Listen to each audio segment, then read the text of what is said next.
Hello. कैसे हो सब लोग। तो हम लोगों ने कल क्लास में chemistry in everyday life start किया था और मैंने आपको बताया था कि एक इजी चैप्टर है, आपको इंटरेस्ट क्रिएट करेगा। होपफुली आपने इनिशियल जो 2 वीडियोस हैं वो देखी होंगी। रेगुलरिटी इज़ वेरी इंपॉर्टेंट, जैसा कि मैं आपसे स्टार्टिंग में कह चुका हूँ। तो let's talk about the chapter. Chapter की सेकंड क्लास है आज, केमिस्ट्री इन एवरीडे लाइफ। मैंने आपको बताया था कि एक ऐसा चैप्टर है जिसमें से क्वेश्चन आता है, इजी क्वेश्चन आता है, आसानी से आप अटेम्प्ट कर सकते हैं और इंटरेस्टिंग चैप्टर है। तो इस चैप्टर की सेकंड क्लास हम लोग स्टार्ट कर रहे हैं। कल मैंने आपको बताया था कि अगर हम मेडिकल ग्राउंड पे बात करें तो सबसे इम्पोर्टेंट होता है कि आपको जिस भी पेशेंट का इलाज करना है, सबसे पहले उसका डायग्नोसिस अच्छे से होना चाहिए। देखिए, मेडिकल साइंस में भी इसी बात पे ध्यान दिया जाता है कि डायग्नोसिस प्रॉपर हो। अगर पता लगता है कि बीमारी कौन सी है तो इलाज करना आसान होता है।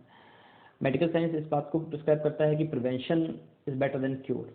अगर आप प्रिवेंट कर जाते हैं किसी जर्म से या किसी कंडीशन से तो वो ज़्यादा बेटर है। ट्रीटमेंट आपको जो आपकी प्रॉपर डायग्नोसिस हो जाएगी, उसके बाद जो ट्रीटमेंट प्रिस्क्राइब होगा डॉक्टर आपको देते हैं, उसके बाद आपको क्योर होता है। तो मेडिकल साइंस की ये जो 4 पिलर्स हैं ये बहुत इंपॉर्टेंट है। If you want to be a doctor in further future, आपको इन चारों के बारे में अच्छे से नॉलेज होनी चाहिए, तब जाकर के आप एक अच्छे डॉक्टर बन सकते हैं। तो diagnosis, prevention, cure, treatment, all these are the part of the treatment. उसके बाद मैं आपसे कल डिस्कस कर रहा था कि we have discuss about the chemicals और the medicine in our day to day life. हमने कल बात करी थी, we have discuss about analgesic. Basically हमने उन दवाइयों के बारे में बात करी थी जो दर्द को कम करती है, पेन रिलीफ करती हैं, पेन किलर्स जिन्हें हम कॉमन लैंग्वेज में कहते हैं। और कल मैंने आपको ये बताया भी था कि कौन सी कॉमन एनाल्जेसिक मार्केट में अवेलेबल है। आइबुप्रोफेन के बारे में हमने बात करी थी। We have discuss about some other medicine.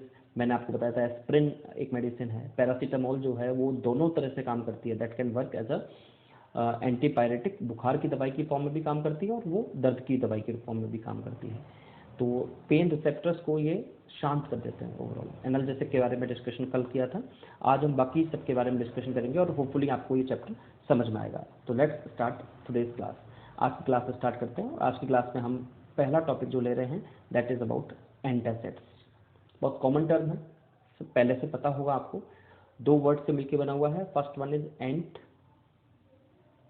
first one is ant which means opposite, and the second one is acid. Acid का opposite, what is the mean by that?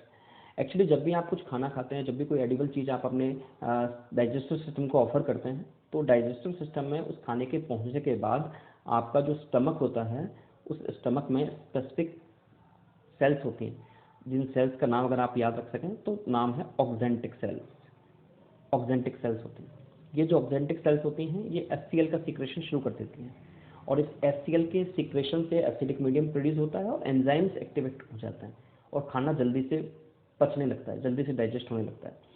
Overall अगर हम इसको मिनिमाइज करें तो बेसिकली HCl का निकलना digestion के लिए बहुत इंपॉर्टेंट है।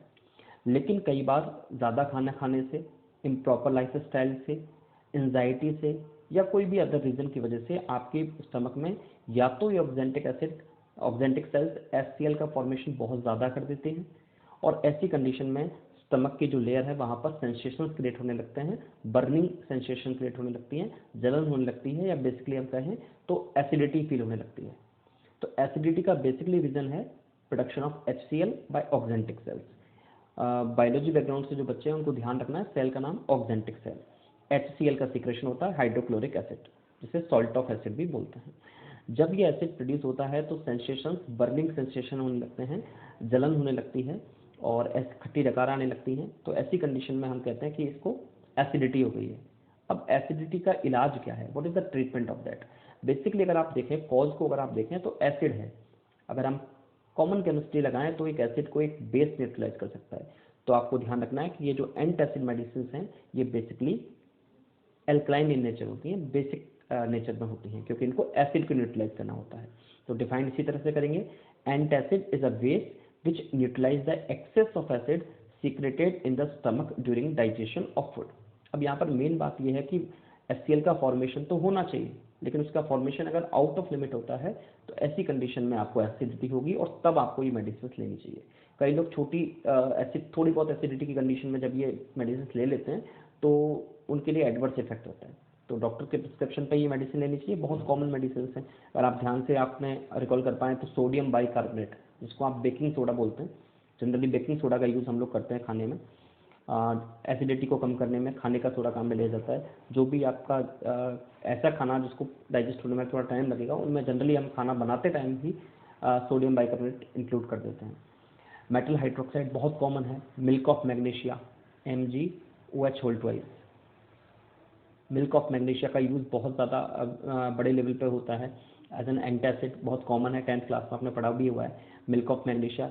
इसके अलावा एल्यूमिनियम हाइड्रोक्साइड, देखिए मिल्क ऑफ मैग्नीशिया हो गया MgOH2 मैग्नीशियम हाइड्रोक्साइड, या एल्यूमिनियम हाइड्रोक्साइड हो गया AlOH2। ये दोनों ही माइल्ड टाइप के बेस हैं जिन्हें आप आसानी से स्वेलन कर सकते हैं, जिसे आप खा सकते हैं, जिसे आप अपनी बॉडी में गेन कर सकते हैं।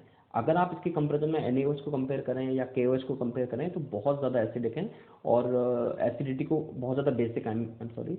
तो अगर आप उनको बॉडी में लेते हैं तो ऐसी कंडीशन में बहुत ज़्यादा एडवर्स इफेक्ट पड़ सकता है। तो ओवरऑल आपको ध्यान ये रखना है कि माइल्ड बेस का यहाँ पर यूज़ होगा।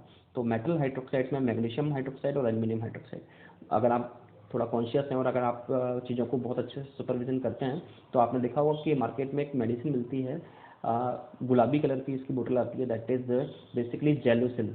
जेलुसिल मेडिसिन आती है, वो जेलुसिल जो होती है वो यही है। अगर आप कभी मेडिसिन शॉप पे जाएं तो वहाँ पर बहुत सारी टैबलेट्स लटकी हुई रहती है बड़ी बड़ी, पैफेज वगैरह, वो भी एंटासिड मेडिसिन हैं। तो वो मेडिसिन जिनका बेसिकली यूज़ किया जाता है बॉडी में बनने वाले एसिड को न्यूट्रलाइज करने में। देखिए ये मेडिसिन एसिड को बनने से रोक नहीं रही है, the main function of these medicine is to neutralise the formed acid. तो एसिड बनना कम नहीं हो रहा है, एसिड जो बना है उसे न्यूट्रलाइज करते हैं। तो ये आप ये कह सकते हैं कि इंस्टेंट इफेक्ट करती हैं, लेकिन उस कॉज को खत्म नहीं करती हैं। तो ध्यान रखिएगा, एंट एसिड मेडिसिन जो बेसिकली हम बात कर रहे हैं, control the symptom not the cause. ये सिम्टम को खत्म करती है, कॉज को नहीं। तो ये एंटी एसिड मेडिसिन इफेक्टिव है, लेकिन एक शॉर्ट टर्म के लिए। तो ऐसी कंडीशन में फिर हमें क्या करना चाहिए कि एसिड बने ही नहीं। तो अब अगला जो आपको टर्म यहाँ समझना है, बहुत सारी एंटासिड मेडिसिन है जो मैं आपको बता चुका हूँ। अब ये जो एंटासिड मेडिसिन आप लेंगे तो आपका सिम्टम जो है वो इंस्टेंटली खत्म हो जाएगा, न्यूट्रलाइज हो जाएगा, तो आपको आराम लगेगा। लेकिन हो सकता है ये एसिडिटी आपको दोबारा हो जाए, हो सकता है 2 घंटे बाद 4 घंटे बाद दोबारा से एसिड का फॉर्मेशन शुरू हो जाए, फिर आपको एक एंटासिड मेडिसिन लेनी है। तो I think that is not the proper treatment, वो प्रॉपर ट्रीटमेंट नहीं है। तो दूसरा जो टर्म हमें पढ़ना है वो है हिस्टामिन। ये बहुत इंपॉर्टेंट है, अगर मैं CBSE पॉइंट ऑफ व्यू से कहूँ तो एक इंपॉर्टेंट क्वेश्चन यहाँ से बनता है। ये क्वेश्चन भी हम अभी डिस्कस करेंगे जो लास्ट ईयर में पूछा गया है और रिपीटेटिव भी इसके पूछे जाने की संभावनाएं ज़्यादा है। तो सबसे पहली बात तो हम बात करते हैं कि हिस्टामिन क्या होता है।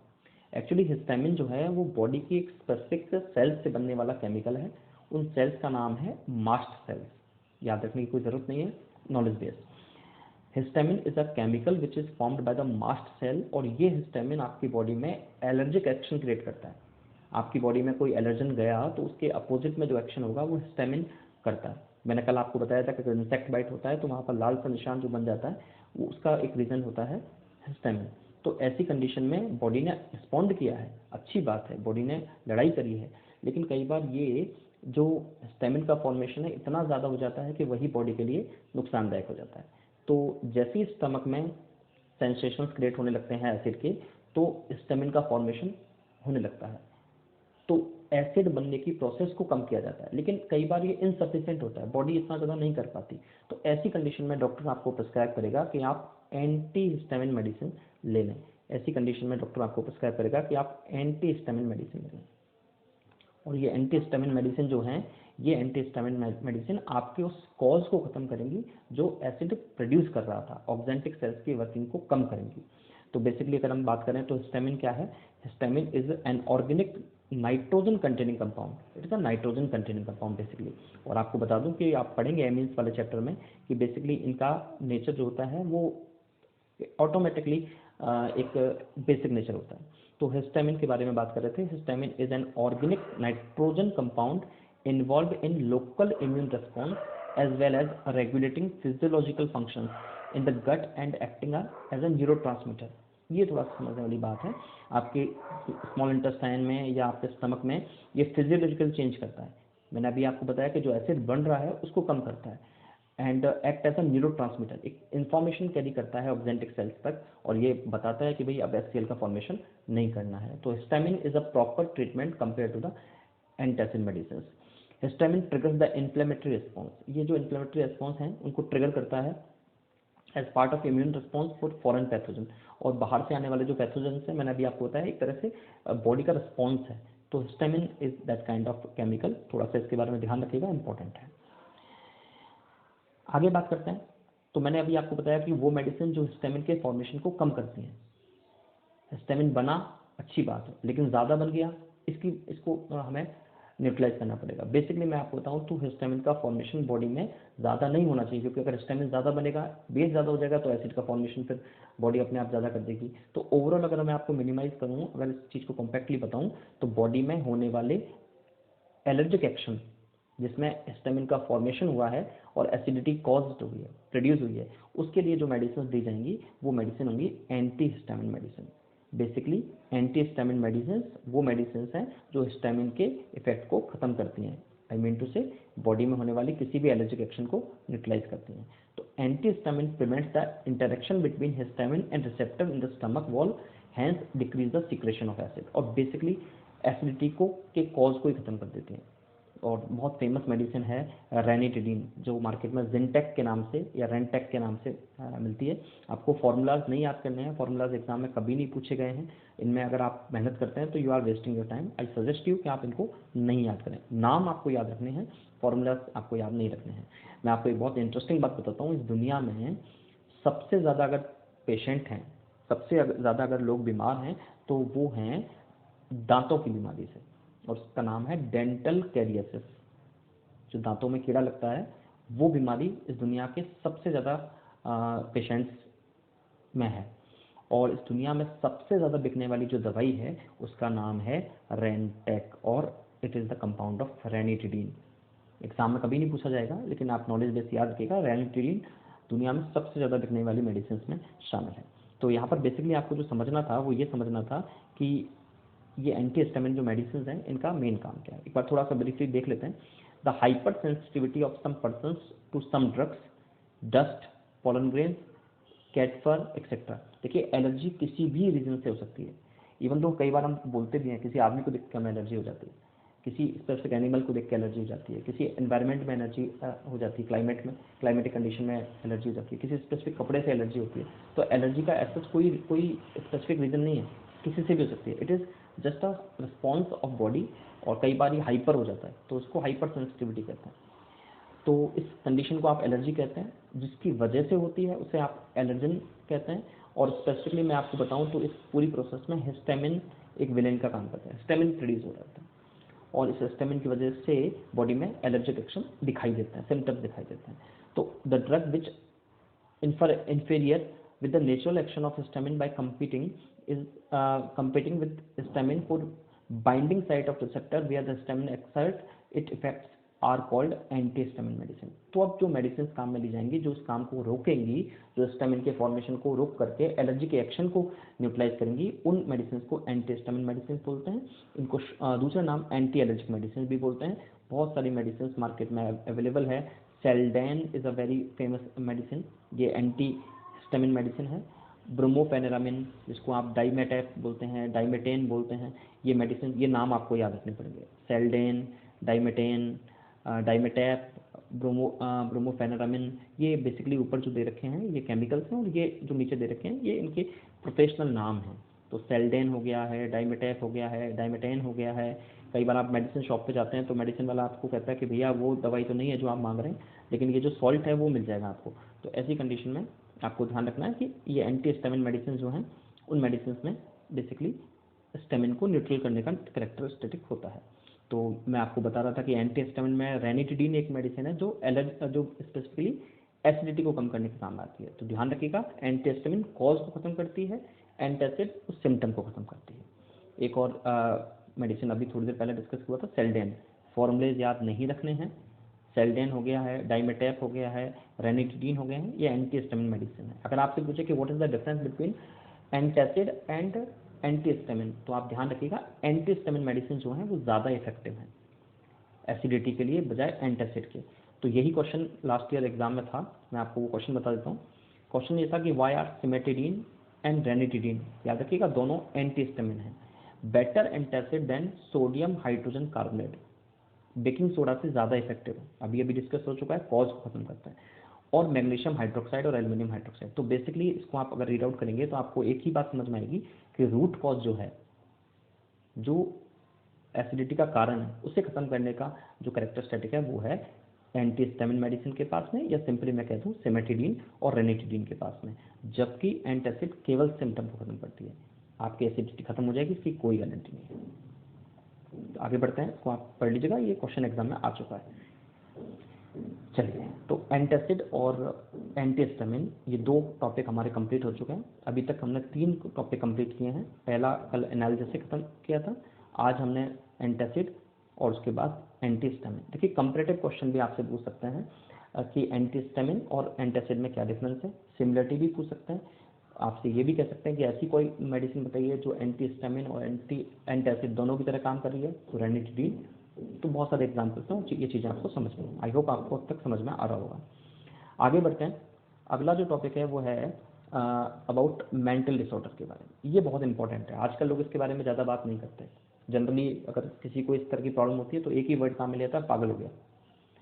तो मेरे हिसाब से इसके बारे में बहुत ज़्यादा जानकारी होनी चाहिए, क्योंकि आजकल जो भी सुपरस्टिशंस हैं, उन सुपरस्टिशंस में बड़ा मार्जिनल रोल जो है वो मेंटल डिसऑर्डर्स का है। हमारे लोकेलिटी में देखें तो किसी भी आदमी को थोड़ा भी अगर मेंटली डिस्टर्बेंस होता है तो उसको देवी देवताओं के पास, किसी मज़ार पे, कहीं किसी गुरुद्वारे में कहीं ना कहीं जाते हैं, झाड़ फूक करवाते हैं, और अल्टीमेटली उसका जो डिजीज़ है वो बढ़ता जाता है, और एक दिन अल्टीमेटली उसकी डेथ हो जाती है, या वो पागल हो चुका होता है। तो मेरे हिसाब से मेंटल डिसऑर्डर्स के बारे में डिस्कशन बहुत ज़रूरी है। आपको पता है मेडिकल साइंस का एक पार्ट है साइकेट्री, जहाँ पर इस तरह के मेंटल डिसऑर्डर्स का इलाज किया जाता है। और आप जान के आश्चर्य करेंगे, you will wonder with that, कि इस दुनिया में लगभग 80% से ज़्यादा लोग मेंटल डिसऑर्डर से ग्रसित हैं, चाहे वो टेम्परेरी है चाहे परमानेंट है, बट है। तो मेंटल डिसऑर्डर्स एक बहुत बड़ा जोन है जिसके बारे में हमें स्टडी करना चाहिए। और क्योंकि कई लोग तो मेंटल डिसऑर्डर्स की जो मेडिसिन है उन्हें अपने फ़ायदे के लिए, अपने आराम के लिए काम में ले लेते हैं। ऐसी कंडीशन में उन लोगों को इनके साइड इफ़ेक्ट्स झेलने पड़ते हैं। तो बेसिकली इनके बारे में हम डिस्कस करते हैं। देखिए, एक कॉमन लैंग्वेज में अगर हम बात करें तो ब्रेन काम कैसे करता है। आपकी बॉडी में 5 सेंसरी ऑर्गन्स हैं, वो सेंसेशन गेन करते हैं, सेंसरी नर्व्स को देते हैं, वो ब्रेन में जाता है, सेंट्रल नर्वस सिस्टम में पहुंचता है, वहाँ उसका एनालिसिस होता है, एक रेस्पॉन्स क्रिएट होता है, मोटर नर्व से वो रेस्पॉन्स वापस आता है, और जिस ऑर्गन को काम करना है वहाँ तक वो इन्फॉर्मेशन पहुँचा दी जाती है। Brain itself is working in this process. इस प्रोसेस में ब्रेन भी काम कर रहा है, आपका स्पाइनल कॉर्ड भी काम कर रहा है। कई बार ऐसा होता है कि ब्रेन में कुछ चीज़ें रिपीटेटिवली बार बार होती हैं, जैसे आप किसी चीज़ के बारे में बार बार सोच रहे हैं, किसी रिजल्ट के बारे में बार बार सोच रहे हैं, तो एक स्पेसिफिक एबनॉर्मलिटी क्रिएट हो जाती है, और उस स्पेसिफिक एबनॉर्मलिटी को ही मेंटल डिसऑर्डर कहते हैं। जब आपके ब्रेन के कंट्रोल में आपके ऑर्गन्स नहीं है, या आपके ऑर्गन्स की एक्सेसिव हैबिट की वजह से, काम की वजह से मेंटल डिसऑर्डर क्रिएट हो जाता है। तो ऐसी कंडीशन में इंपॉर्टेंट ये है कि आप प्रॉपर डायग्नोसिस करवाएं, उसके बाद आपको स्पेसिफिक मेडिसिन काम में लेनी है, and you will be cured easily. लेकिन अगर इनके बारे में नहीं पता है तो ये लाइलाज बीमारी है।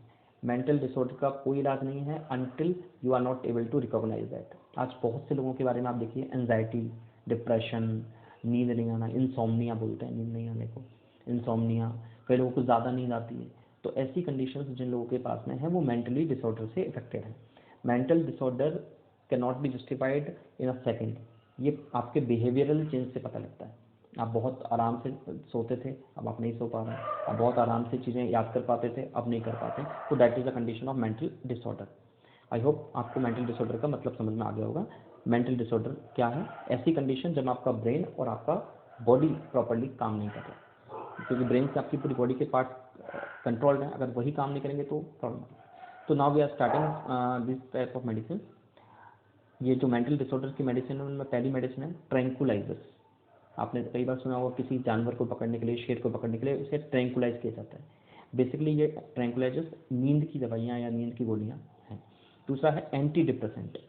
कई बार किसी आदमी को किसी चीज़ से बहुत ज़्यादा लगाव होता है, उसकी मिस हैपनिंग के साथ में या उसके मिसिंग के साथ में वो डिप्रेशन में आ जाता है, और उसको कुछ भी काम करने की या नॉर्मल बिहेवियर करने की इच्छा ही नहीं होती। जैसे आपका रिजल्ट आ जाए और आप जो चाहते थे वो नहीं आए, आपने कुछ सोचा था कुछ हो जाए, तो ऐसी कंडीशन में डिप्रेशन आ जाता है, और उस कंडीशन में ब्रेन को एक्टिव करना होता है। ट्रैंक्विलाइजर्स में ब्रेन को शांत करना होता है, और एंटी डिप्रेसेंट या मूड एलिवेटर में दिमाग को सही करना होता है, उसको एक्टिव करना होता है। सेडेटिव्स, ये भी कुछ ऐसी मेडिसिन है जब बहुत ज़्यादा हाइपर हो जाता है कोई आदमी, बहुत ज़्यादा पागलपन केयर करते हैं, खुद को नुकसान पहुंचाने लगता है, अपनों को नुकसान पहुंचाने लगता है, सोशली वो बहुत ज़्यादा अग्रेसिव हो जाता है, तो ऐसी कंडीशन में मेडिसिन काम में जाते हैं सेडेटिव। तो मेंटल डिसऑर्डर के लिए 3 मेडिसिन है, पहला ट्रैंक्विलाइजर, दूसरा एंटी डिप्रेसेंट और तीसरा सेडेटिव। आई होप आपको समझ में आया होगा। नेक्स्ट पॉइंट जो हम डिस्कस करेंगे वो डिस्कस कर रहे हैं how does this work. Drug use in mental disorder, अभी मैंने आपको बताया सेंट्रल नर्वस सिस्टम की जो एक्टिविटीज़ हैं उन पर काम करती हैं। देखिए सेंट्रल नर्वस सिस्टम की अगर एक्टिविटीज़ कम हो गई हैं तो आप बहुत ज़्यादा डिप्रेशन में चले जाएंगे। मैंने अभी आपको बताया जब आपका ब्रेन और नर्वस सिस्टम काम नहीं कर रहा है, रिस्पॉन्स सही ढंग से नहीं कर रहा है, आपसे खाने के लिए बोल रहे हैं आपकी इच्छा नहीं कर रही, आपको पढ़ने के लिए बोल रहे हैं आपकी इच्छा नहीं कर रही, जो काम आप नॉर्मल बिहेवियर में बहुत अच्छे ढंग से कर सकते थे वो आप नहीं कर रहे हैं, या उसकी आपके अंदर इच्छा नहीं है, तो ऐसी कंडीशन को आप बोलते हैं डिप्रेशन। और ऐसी कंडीशन होती है मेंटल डिसऑर्डर का रिजल्टेंस। तो बेसिकली मेंटल डिसऑर्डर में आपका हाई डिप्रेशन कंडीशन बनती है।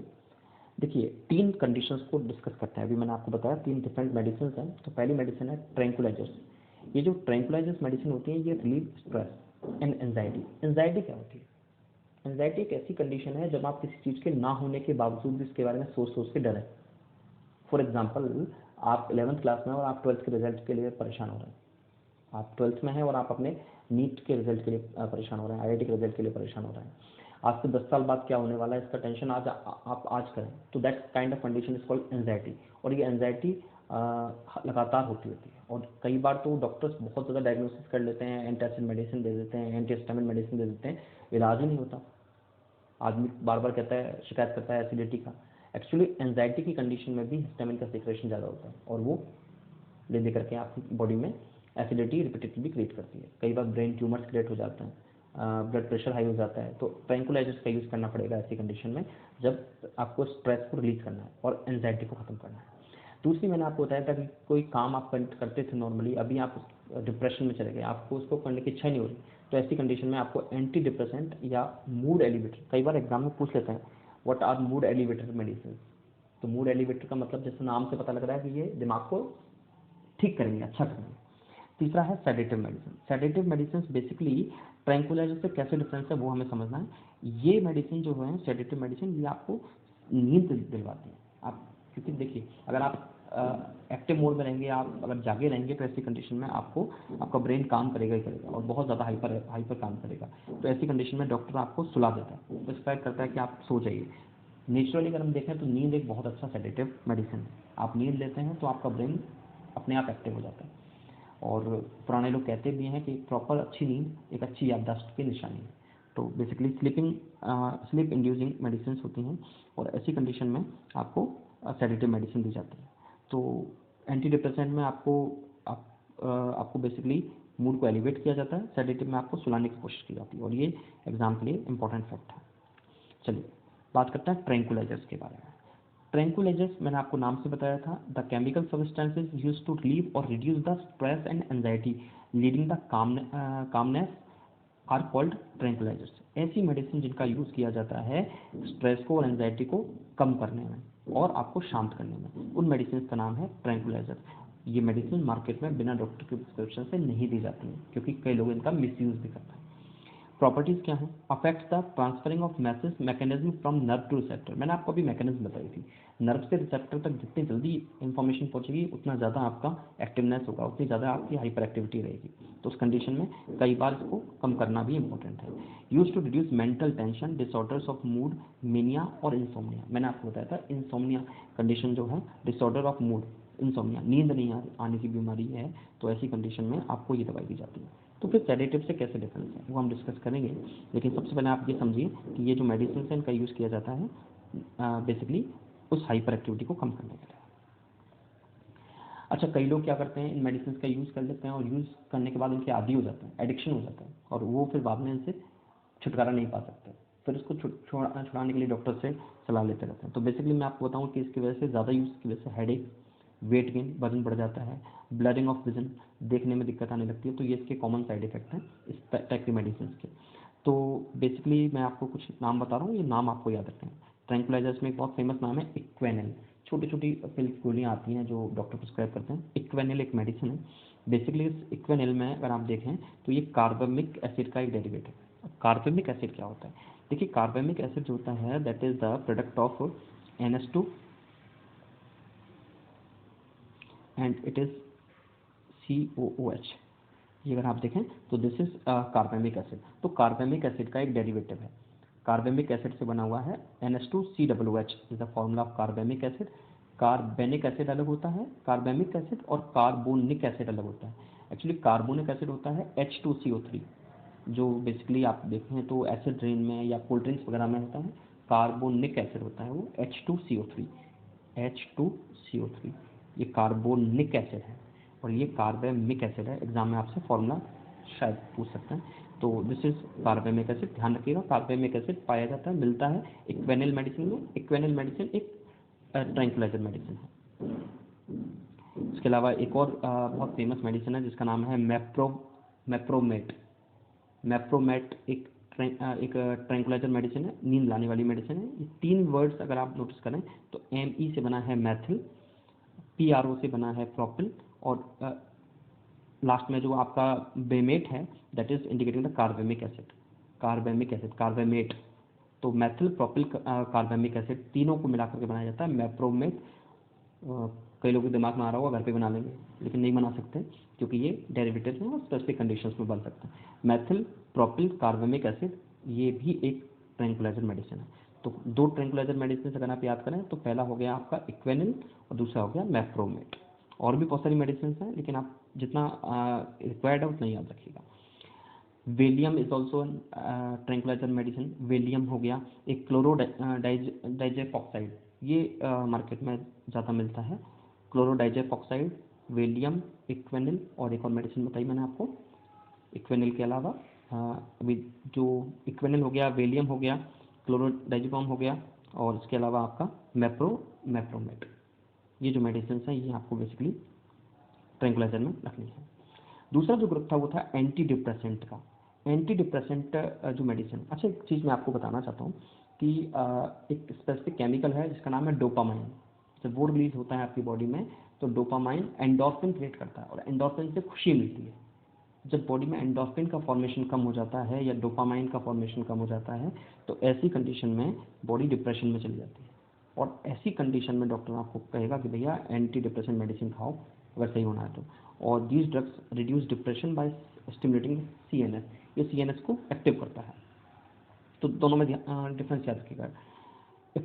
इप्रोनियाजाइड ये मेडिसिन है, थोड़ा सा नाम आपको 2-4-5 बार आप बोलेंगे तो आ जाएगा। इप्रोनियाजाइड ये एक मेडिसिन है जो एंटी डिप्रेसेंट है।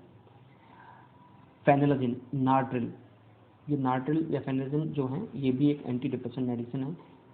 पिरिडीन के ये डेरिवेटिव्स होते हैं। पिरिडीन आपको पता होगा C5H5N हेट्रोसाइक्लिक एरोमेटिक कंपाउंड है। तो इप्रोनियाजिड और फेनिलजिन या नार्ट्रिल जो उसका कमर्शियल नेम है वो एक तरह का एंटी डिप्रेशन मेडिसिन है। ठीक है। इसके अलावा एक और ग्रुप होता है बारबिटूरिक एसिड का। बारबिटूरिक एसिड क्या है? ये ग्रुप है मेडिसिन का जिनका यूज़ बेसिकली सेडेटिव की फॉर्म में किया जाता है। स्पेशली कई ट्रैंक्विलाइजर सेडेटिव की तरह भी रेंज बढ़ा करके दे दी जाती हैं। तो it depends on doctor that what he is prescribing you according to your diagnosis. तो ये आपको ध्यान रखना है। इंटरेस्टिंग बातें थी, और इसका एक डेफिनेट रेंज बॉडी में इंजेक्ट करवाया जाता है या दवाई दी जाती है क्योंकि ज़्यादा लेने पर इसके साइड इफ़ेक्ट्स बहुत ज़्यादा होते हैं। तो आई होप आपको समझ में आ गया होगा। हमने डिस्कस किया है, we have discuss about 5 things. पहली मैंने आपको बताई थी एंटासिड, फिर हमने बात करी थी एंटी हिस्टामिन मेडिसिन, फिर हमने बात करी थी ट्रैंक्विलाइजर, फिर हमने बात करी थी एंटी डिप्रेसेंट, और साथ में हमने बात करी थी सेडेटिव मेडिसिन की। तो ये आपको ध्यान रखना है। Examples are very important. Examples आते हैं बेसिकली। कल हमारा जो टॉपिक रहेगा वो हो रहेगा एंटी माइक्रोबियल ड्रग, जिनमें हम एंटीबॉडीज़ के बारे में बात करेंगे, एंटीसेप्टिक के बारे में और डिसइंफेक्टेंट के बारे में बात करेंगे। Thank you.